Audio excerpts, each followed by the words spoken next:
Donc, avant de démarrer, donc, je vais essayer de vous présenter un petit peu parce que je sais que je serai en mesure de vous présenter fidèlement. On va faire un petit tour de table et puis, par la même occasion, donc, je vais poser une question à l'ensemble des panélistes.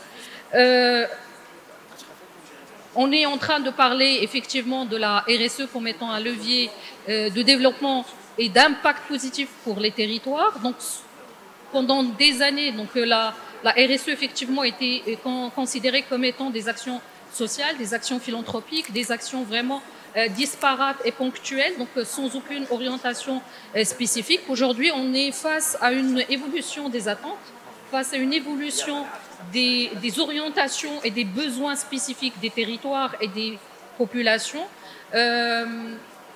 Donc face à cette, on va dire, mouvance globale en fait des besoins et des attentes, comment on pourrait,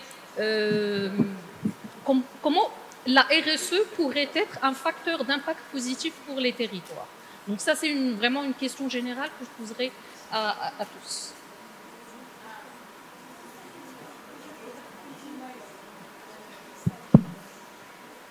Salam alaikum, je me présente, c'est Kihel Mohamed, le coordonnateur général du Comité africain de développement durable intégré.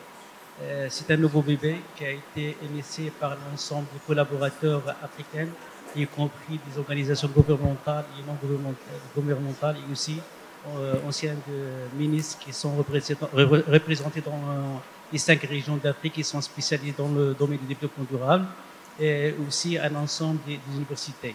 Si vous permettez, je vais s'aligner avec la mission de ce bébé, ce comité, dont son objectif, c'est l'africanisation des normes pour la gouvernance des agendas durables en Afrique.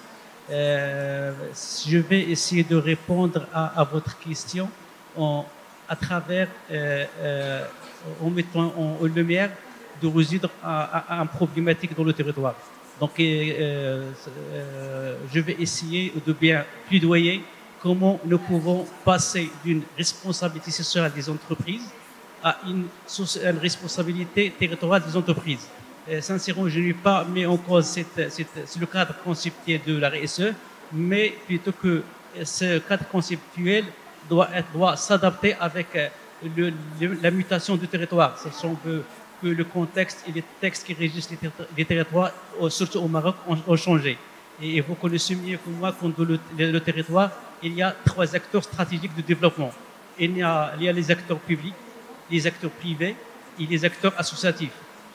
Les acteurs associatifs maintenant au Maroc, surtout après la Constitution de 2011, qui a reconnu à la société civile un ensemble progressif dans la mesure, à titre exemple, de l'article 139 de la Constitution, toutes les collectivités territoriales sont dans l'obligation d'intégrer la société civile dans la conception et l'évaluation des projets.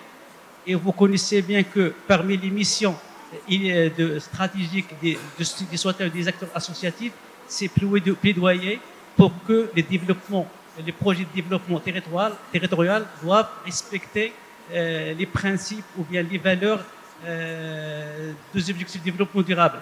Le deuxième acteur, il y a les acteurs privés qui sont des entreprises qui sont dans l'obligation de respecter les valeurs de SE dans leurs projets, qui doivent respecter les droits de futures générations.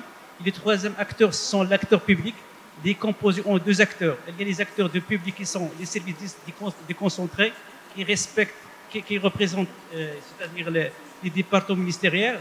Il y a aussi les acteurs décentralisés, ce sont des collectivités territoriales. À partir de 2011, et notamment après la proclamation des lois organiques des collectivités territoriales, un ensemble de principes, par exemple, les collectivités territoriales sont en obligation de mettre en place un programme de développement dans la période du mandat des présidents, qui doivent le faire selon une approche participative avec tous les acteurs associatifs et secteur privé.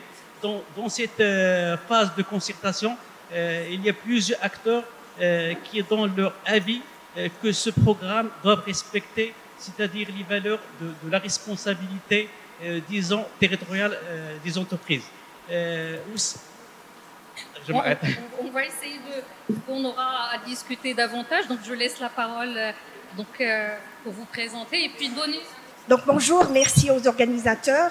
Je fais partie, je disais, d'OTED, qui est une initiative de l'écosystème RSE du groupe OCP, mais qui essaie de faire de la RSE de manière différente, justement. Et nous travaillons beaucoup sur des problématiques territoriales. Alors vous disiez, Madame la modératrice tout à l'heure, la RSE et le développement d'un territoire, c'est quoi la relation? Nous, on a essayé de ramener une réponse qui est liée à 3 niveaux. Un premier niveau, c'est l'entreprise est avant tout un acteur territorial, puisque ses activités impactent le territoire. Le deuxième niveau, c'est que ce territoire-là, c'est un ensemble. C'est-à-dire que de toutes les manières, il faut travailler avec et non être dans une logique de travailler pour. Donc ce changement de paradigme nous amène à un troisième niveau qui est, quand on essaie de travailler avec ce territoire-là, avec une logique de responsabilité envers les communautés et les acteurs territoriaux, on arrive à l'impératif de mener des projets qui doivent absolument avoir un impact.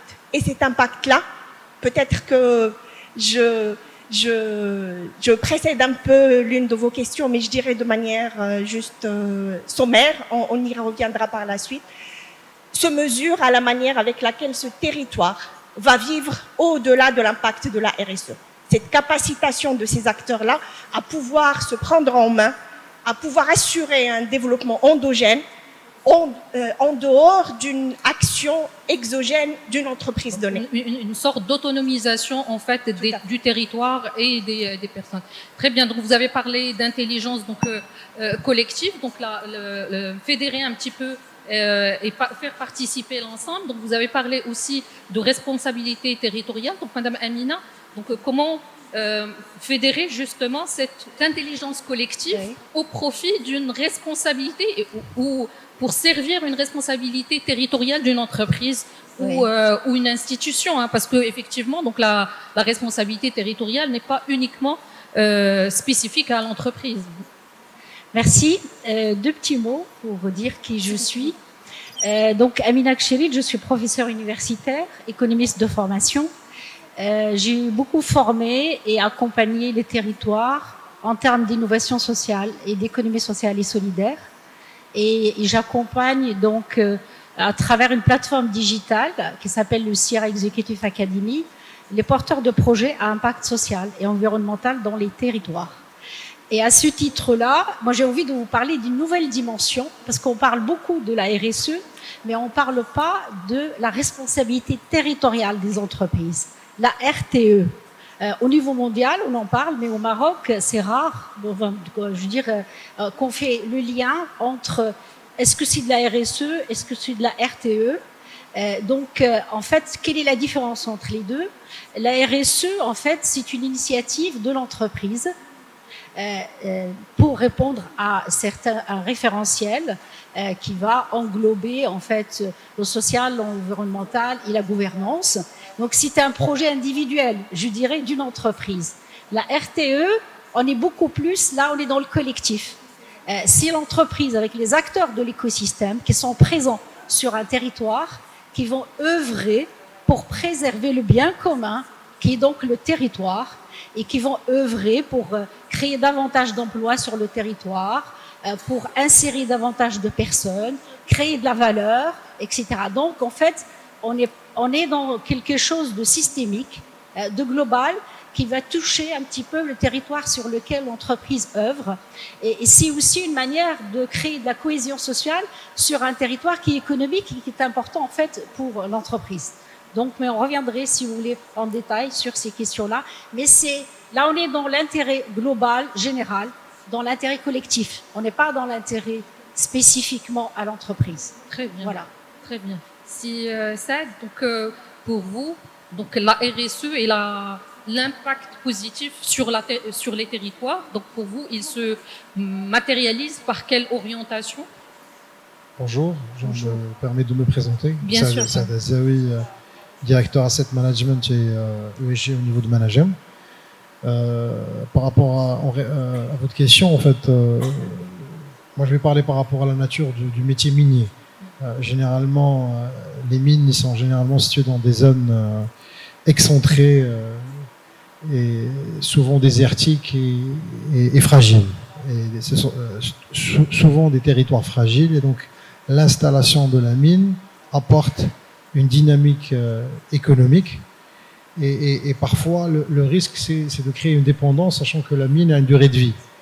Une mine, en moyenne, elle a une durée de vie de 15 et 20 ans, et une fois la mine est fermée, c'est le phénomène inverse qui se produit. Et donc, il faut travailler en amont de la conception du projet minier, mais surtout pendant, pour développer le territoire d'une manière durable, sans créer une dépendance entre ces communautés et la mine qui n'est pas durable. Cette dépendance ne sera jamais durable. Et c'est la raison pour laquelle aujourd'hui on travaille sur une démarche que je peux intituler connaissance, reconnaissance et alliance. Et donc aujourd'hui sur les sites où on s'installe, on travaille en profondeur sur des études socio-économiques pour mieux comprendre ces populations, ces communautés, surtout les segmenter en des groupes homogènes en fonction des besoins et des attentes. Parce que sur des communautés, on ne va pas trouver souvent les mêmes besoins et les mêmes attentes. Et c'est la raison pour laquelle on doit travailler sur des leviers qui correspondent à chaque segment ou chaque catégorie socio-économique, les populations, les ménages qui ont un lien avec la terre, ceux qui cultivent la terre, ceux qui ont un lien avec l'artisanat, ceux qui font du commerce. Et l'idée, c'est de développer au-delà de la mine un projet qui doit être co-construit avec, et c'est là la reconnaissance, c'est d'embarquer ces communautés avec nous dans la construction, dans la co-construction de projets qui seront durables. Moi, je vais pas vous raconter comme ça des histoires génériques, je préfère donner des exemples. On travaille dans la région de Tinrir, et donc par exemple, on a travaillé avec...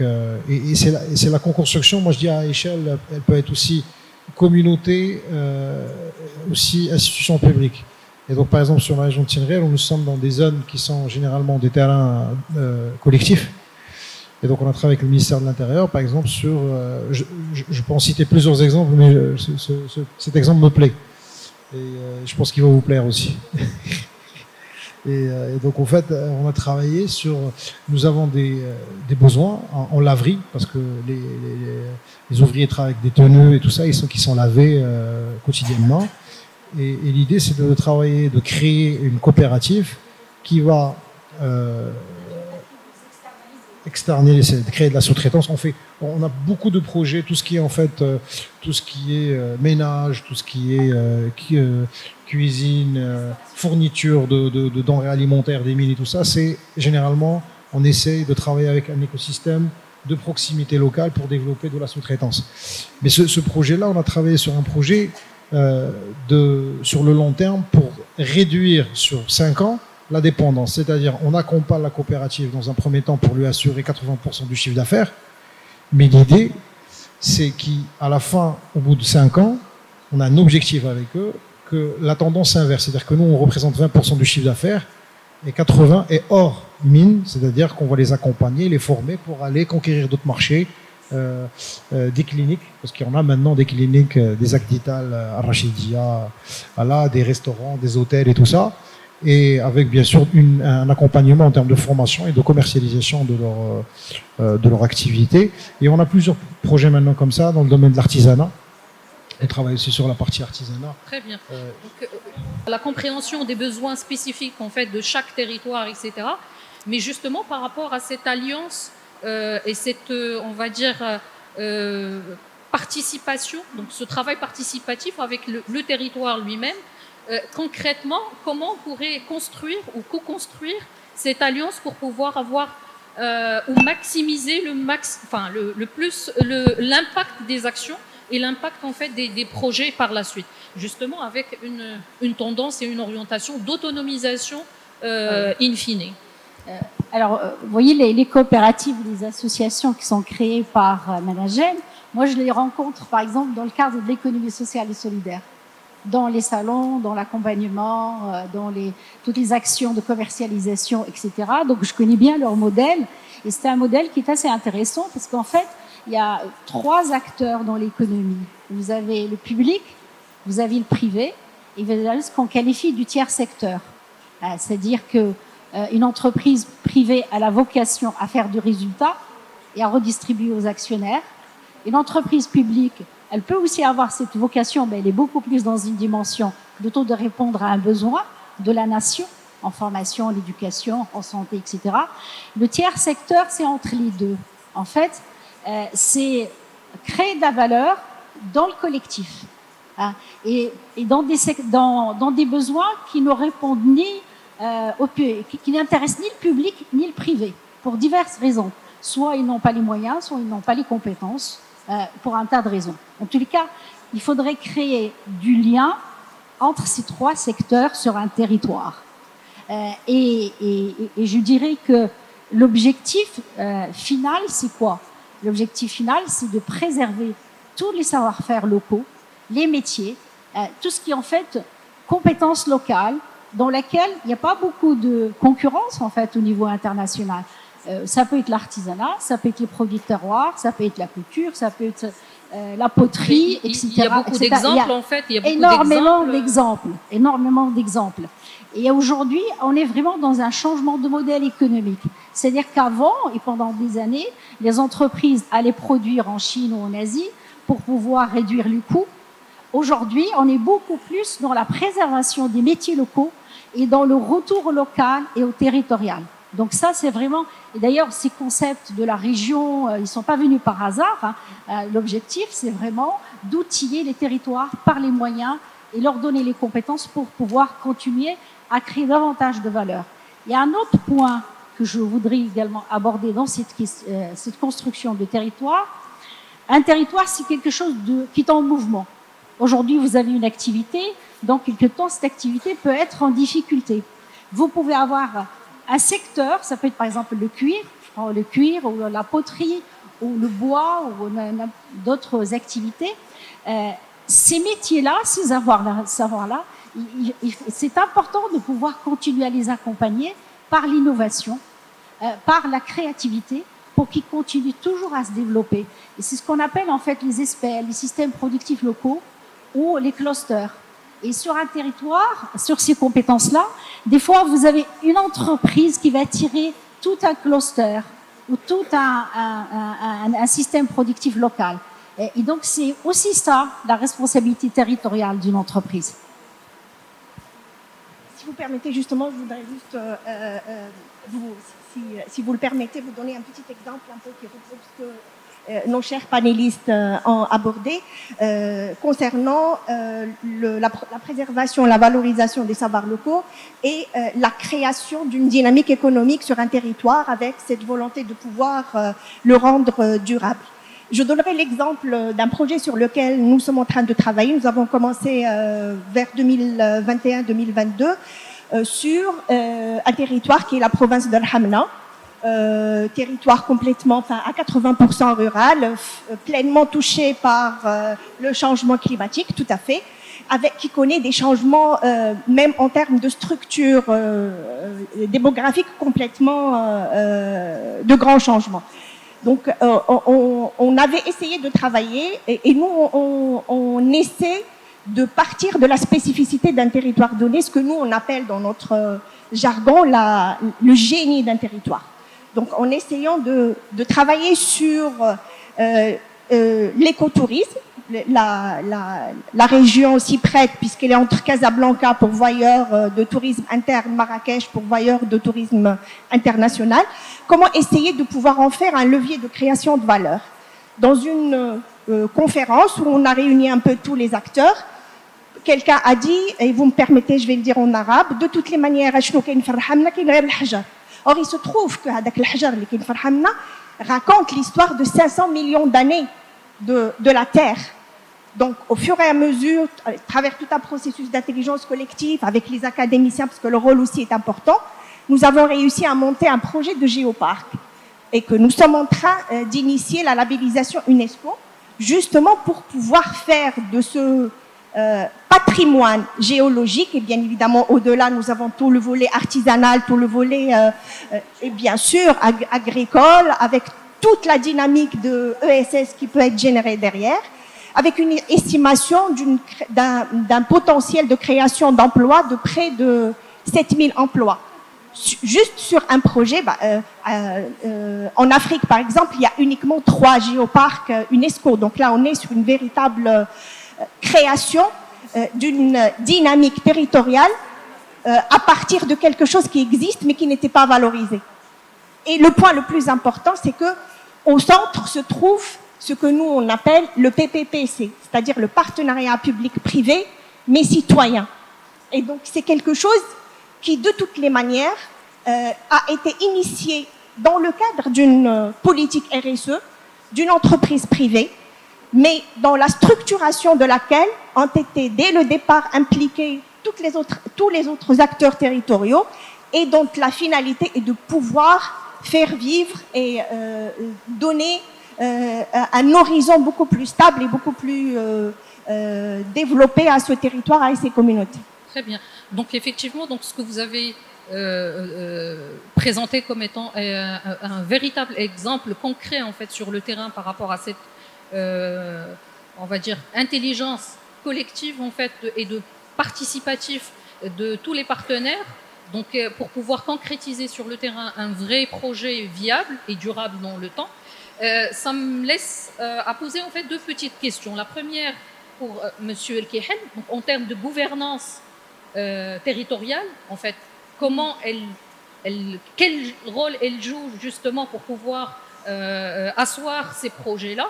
Et puis la deuxième question pour CICED, c'est par rapport justement à quand vous avez un projet ou quand vous voulez mettre en œuvre un projet, donc comment vous allez concrètement donc mettre en œuvre en fait cette collaboration ou ce travail en fait avec les communautés, donc comment vous les impliquez concrètement, on va dire, et pour partager aussi avec l'audience en fait le projet dès le démarrage en fait avec l'idée. Est-ce que l'idée généralement ou systématiquement c'est l'entreprise qui démarre avec l'idée, ou c'est le projet lui-même, il est co-construit avec les communautés et les partenaires?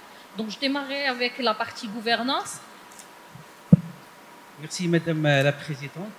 Sincèrement, parmi les axes qu'on a commencé dans notre comité, c'est-à-dire africaniser les normes pour être adaptées au contexte géopolitique et sociologique de territoire. Même, alhamdoulilah, avec nous, le président de la FCT, qui est la plus grande fédération au monde éthique, parmi ses missions, c'est le développement des normes pour la gouvernance des projets durables. Nous allons, dans ce sens, sensibiliser les collectivités territoriales d'intégrer l'audit orienté ODD. C'est-à-dire chaque commune, parce que chaque commune est dans l'obligation d'élaborer un programme de développement territorial selon l'approche participative.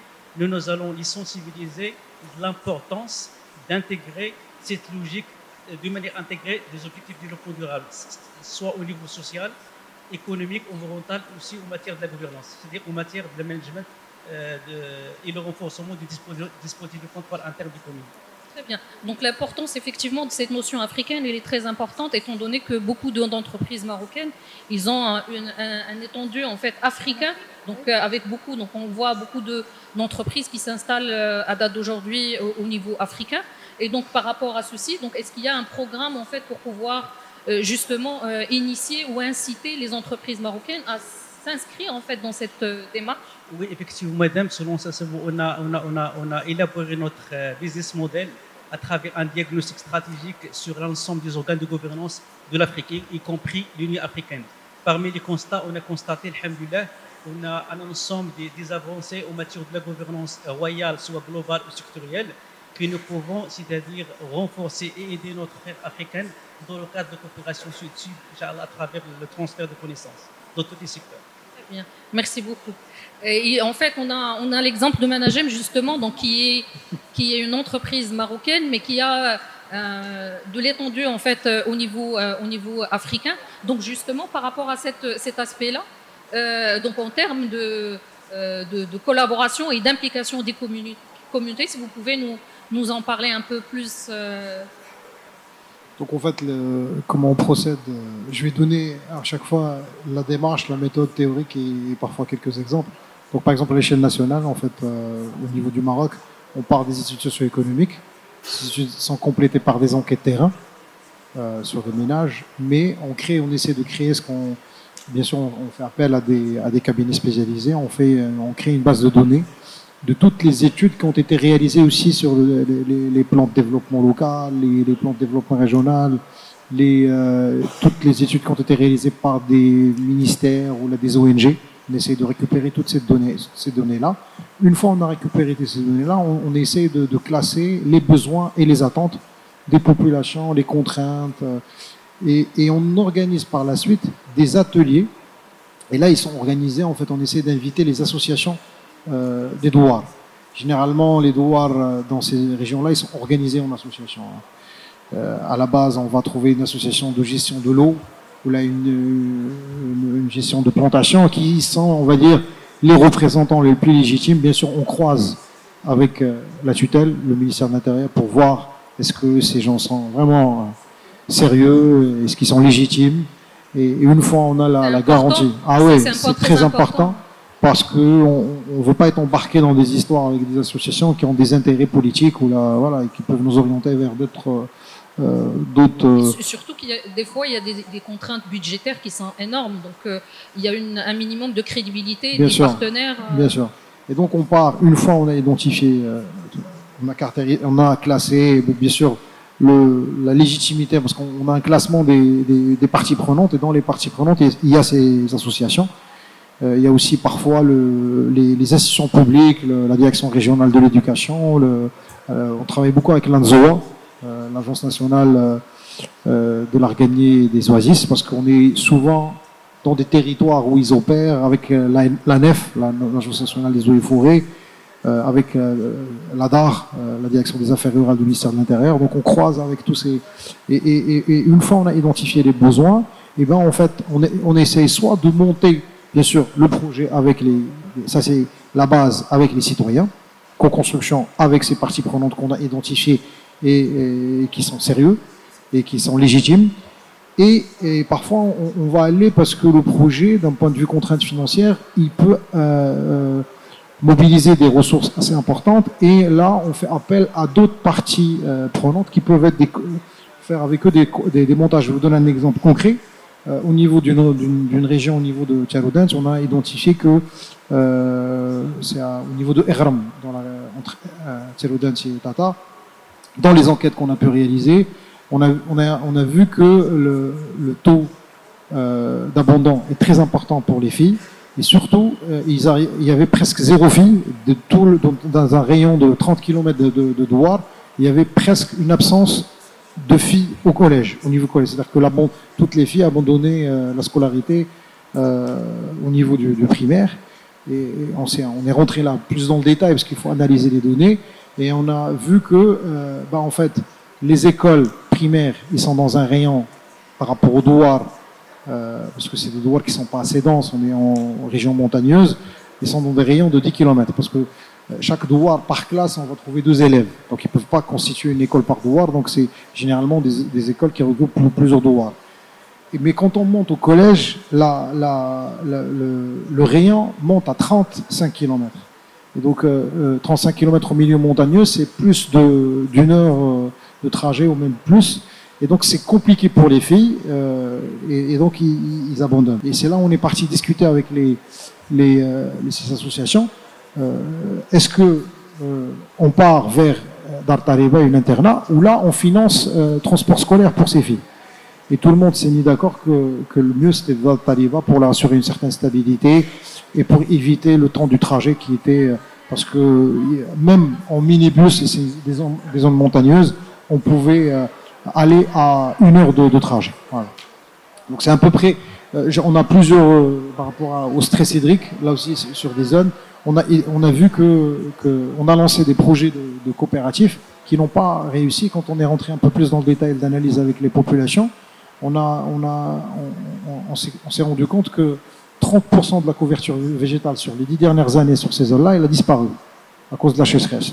Et donc, surtout pour ceux qui faisaient de l'arganier spécialement, ils nous disaient, voilà, mais nous, on veut bien faire une coopérative, mais on n'a pas assez de produits à vendre. Déjà, ce qu'on produit, c'est déjà suffisant pour notre propre autoconsommation.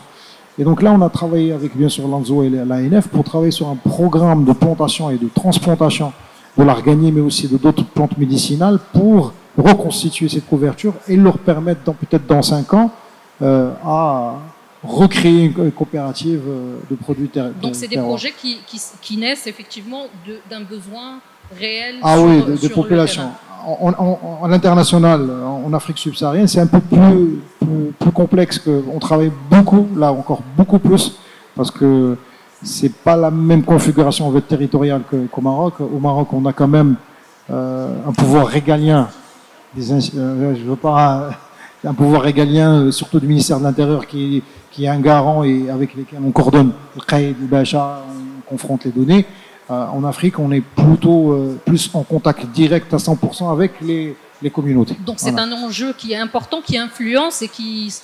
Bien sûr. Donc justement, ma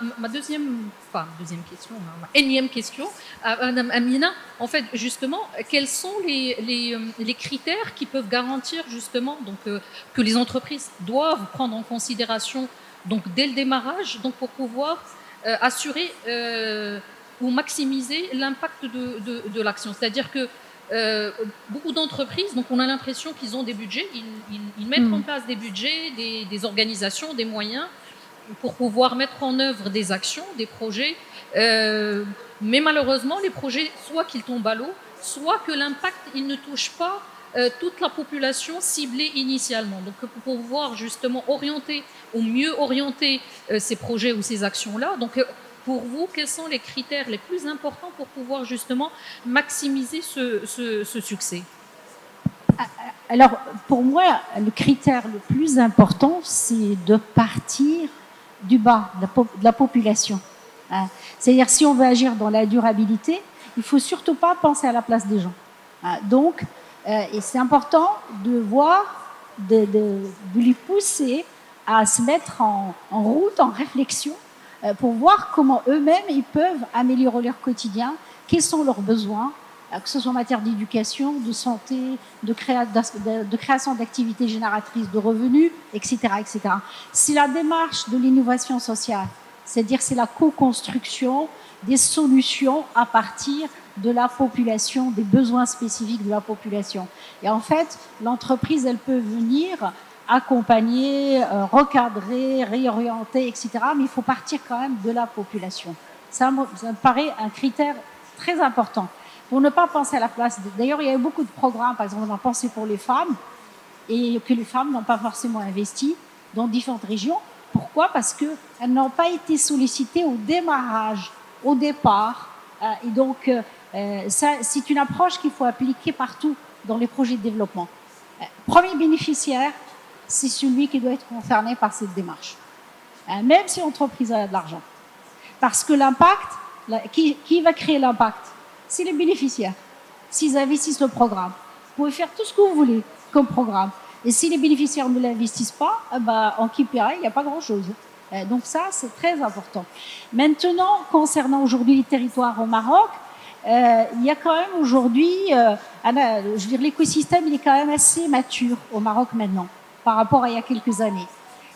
L'initiative nationale de développement humain a permis la création d'associations, de coopératives sur les territoires. Donc il y a quand même matière.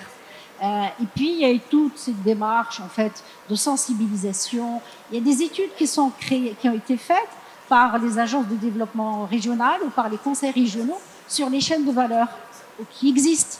Donc ça donne quand même des informations sur les potentialités, ce qui existe sur un territoire. Donc c'est un mix de tout ça. Et bien entendu, il faudrait mettre en place des mécanismes de gouvernance parce qu'il faut que l'argent aille là où il doit aller. Voilà. Et donc les mécanismes de gouvernance, il faut les mettre également dès le début du projet, à travers des comités de pilotage, après se rendre compte sur les rapports financiers, les rapports d'activité, etc., etc.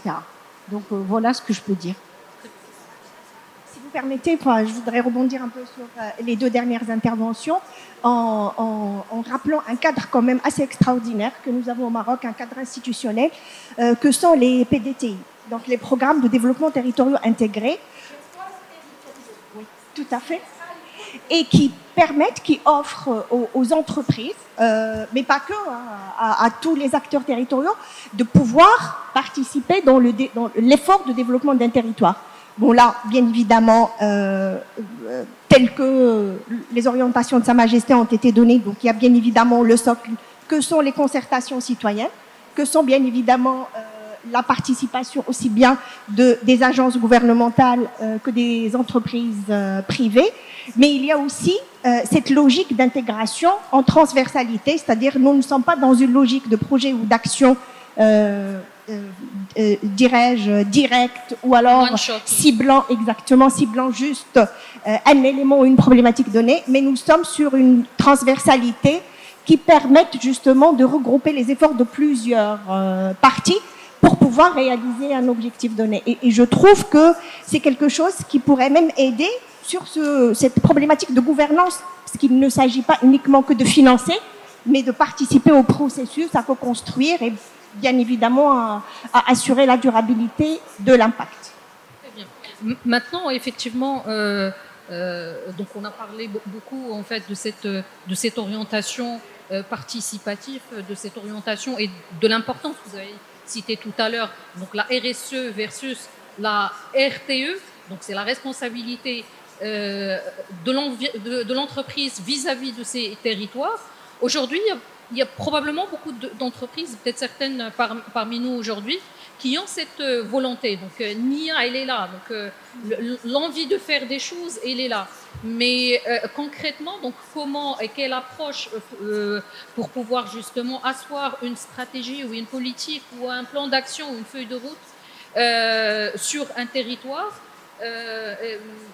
n'est pas très clair. Donc, pour vous, donc, et je poserai peut-être la question à tout le panel, et peut-être on finira peut-être avec cette question-là.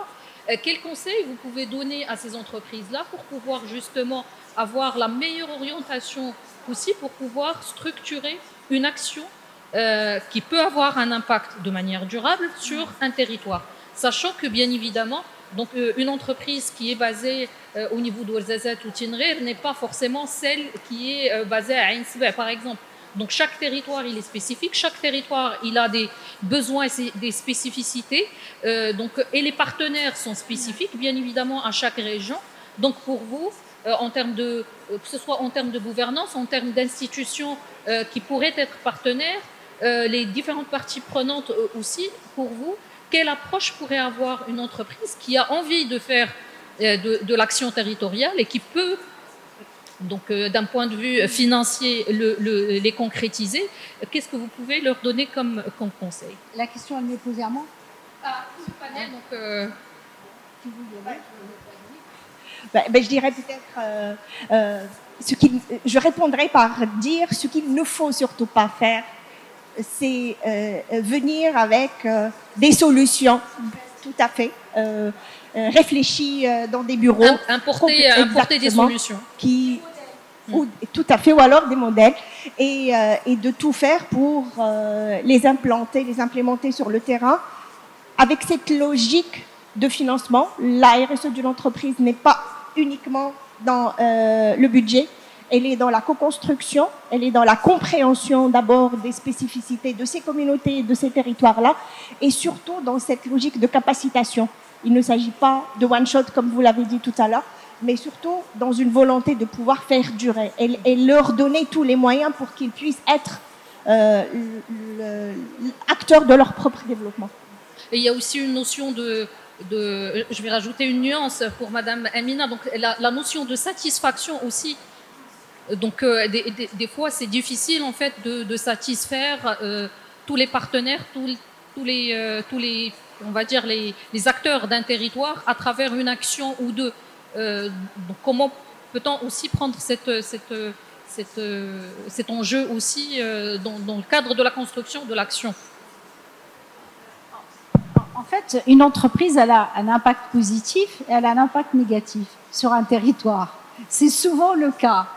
Donc, c'est important de pouvoir évaluer quel est l'impact positif et quel est aussi l'impact négatif qu'elle a su, ou le risque qu'elle peut avoir. Et il me semble que quand on veut agir dans la durabilité, c'est vraiment de tenir compte de ça. Et moi, ce que j'aimerais bien, et d'ailleurs, je sais pas si mais on est aussi dans un lieu de partage. Récemment, j'étais agréablement surpris et ça m'a fait plaisir de voir. Là, je ne vais pas parler de management, de voir une boîte marocaine qui s'appelle Abba Technologies, qui a travaillé sur un outil qui s'appelle Gouverna. Je ne sais pas si vous avez entendu parler. Et cet outil-là, moi, vraiment, c'est une base. Parce qu'en fait, moi, je suis parti les voir pour discuter, parce qu'on est en train de travailler sur des bases de données territoriales qui nous permettent de renseigner toutes les données des études socio-économiques, mieux mesurer les attentes et les besoins pour agir sur les leviers et tout ça. Mais ce que j'ai vu chez Abba, c'est encore plus vaste. C'est des données qui concernent la santé, l'infrastructure routière, par territoire et par zone, et ça remonte aussi jusqu'aux besoins. Et donc l'idée, moi, c'est une idée. Après, ce que je peux conseiller aux entreprises, c'est de partir de cette base de données qui s'appelle Gouverna, et on peut aussi l'alimenter par nos... C'est-à-dire que si chaque entreprise aussi agissait pour compléter et renforcer la force de cette data, puisqu'elle existe, elle a le mérite d'exister à l'échelle nationale, et de travailler sur des fonds locaux de projets de développement territorial. Parce qu'en fait, le problème aujourd'hui, c'est qu'il y a beaucoup d'actions fragmentées. Et en fait, souvent, les entreprises, ils viennent et ils voient qu'il y a un besoin, par exemple, d'un projet de 1 million de dirhams. Ils disent, mais mon budget annuel, il est de 200 millions de dirhams. Ah, je peux pas le faire. Mais si on arrive à créer un fonds local, où tout le monde, bien sûr, qui doit être à un moment donné chapeauté, et je ne vois pas autre pilote que la province, la préfecture, la tutelle, et qui est aujourd'hui la garante au niveau national. Heureusement qu'on a cette organisation solide et institutionnelle au niveau du Maroc, qu'on regroupe en fait tous ces partants de cette base de données des attentes et des besoins des projets. On arrive à voir quels sont les prioritaires de l'actualité et on fait des montages de projets où tout le monde va venir trouver son intérêt et que tout le monde vient contribuer. C'est-à-dire que moi je vais pas venir seul manager, mais je peux me mettre avec, je sais pas, avec Coca-Cola, avec Shell, je sais pas, d'autres boîtes marocaines où on va co-construire ensemble, bien sûr avec les citoyens, un projet qui répond réellement à leurs besoins, au lieu de juste dans l'urgence, parce que j'ai besoin de faire mon budget annuel en RSE, je connais bien le sujet aussi. Allez, c'est bon, il y a un besoin, allez, 200 000. Non, mais c'est vrai que c'est un modèle qu'on ne voit pratiquement pas au Maroc, en fait. Plusieurs entreprises qui se réunissent pour en fait pour pouvoir faire des gros projets justement structurants et tout ça. C'est ce qu'il faut faire. Il faudrait peut-être revoir un petit peu et faire un appel donc à des projets peut-être pilotes pour voir, pour tester, mais c'est une démarche d'agir. C'est exactement ça, la manière d'agir dans l'intérêt général et global sur un territoire. C'est l'ensemble des acteurs, pas uniquement une entreprise, c'est plusieurs entreprises et c'est aussi les acteurs de l'accompagnement, du financement, les institutions publiques, etc., etc. Moi, il me semble qu'il y a déjà des projets de ce type-là au Maroc, qu'on est dans cette dynamique, mais qu'il va falloir la généraliser, la renforcer davantage. Je dirais aussi que en agissant de cette manière, on serait pleinement aligné avec l'ODD 17, qui est les partenariats pour la réalisation de ces autres ODD. Donc, de toutes les manières, je dirais que c'est un impératif. Et que actuellement, penser la RSE d'une entreprise privée toute seule, à part, n'a plus aucune raison d'être. Mais le fait d'intégrer cette stratégie d'alliance dans son action sociétale et communautaire, c'est véritablement ce qui permet de dédoubler l'impact. Et de maximiser, justement, effectivement. Pour répondre de manière responsable à votre question, c'est-à-dire donner un conseil pour les entreprises, sincèrement, je veux réagir selon mon modeste retour d'expérience en tant que directeur général d'un ensemble de sociétés de développement local. Mon conseil, que l'écosystème des entreprises doit prendre en considération qu'il agit, réagit, interagit dans un ressort géographique que ne appartient pas. Il appartient aux collectivités territoriales. Ces collectivités territoriales, ils disposent d'un plein pouvoir et compétences. C'est eux qui, à travers leurs compétences, qui planifient, c'est-à-dire l'orientation des entreprises. Maintenant, il y a une grande montée en puissance de mouvements de société de développement local, de la mesure que chaque commune il peut créer un ensemble de sociétés de développement local.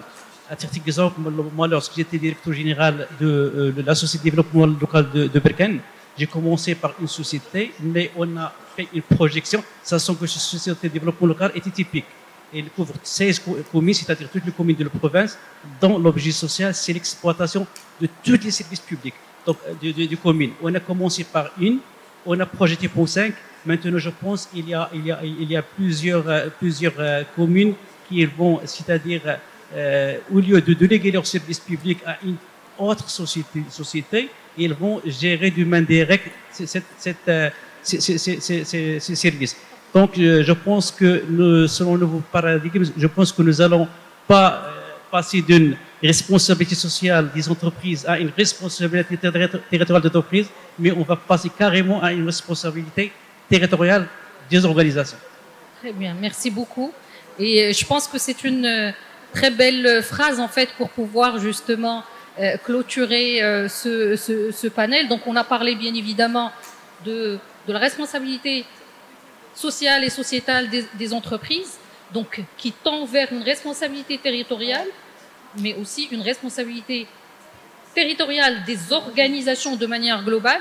Et on a parlé aussi de l'importance en fait de cibler et de partir des besoins terrain spécifiques du territoire qui est concerné pour pouvoir asseoir une politique ou asseoir un programme qui soit adapté et spécifique aux besoins du territoire. Et bien évidemment, la participation et l'implication en fait des partenaires et des communautés est un critère qui est important pour pouvoir justement maximiser l'impact et augmenter la satisfaction en fait des communautés et rendre l'action durable bien évidemment dans le temps parce qu'il s'approprie plus Donc Madame Amine, vous voulez rajouter quelque chose?